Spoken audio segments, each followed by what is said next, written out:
Welcome.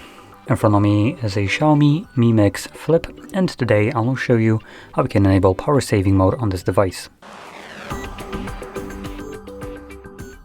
So to get started, you will want to pull down your toggles by swiping down from a top right side of the screen, like so, and then find the power saving mode, which will look like this, which is a battery with a plus inside of it. Click on it. It gets enabled once you do, and it turns into this yellowish color, and you can also see the battery is filled at the same color to signify that it is right now running. Now there's a couple things that will be happening in the background.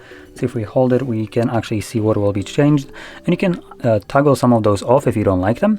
So we have don't wake screen for notification, turn off always on display, turn off when charged. So when the device is charged over 50%, it will automatically turn off the power saving mode.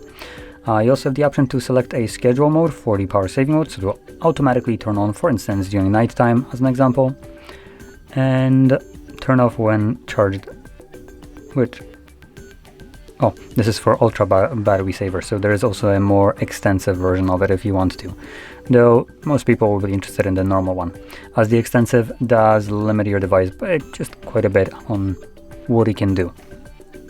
Anyway, once you're done with the power saving mode, you can turn it off by tapping on the toggle once more, assuming you don't want to utilize the charging feature. And anyway, with that being said, if you found this very helpful, don't forget to hit like, subscribe, and thanks for watching.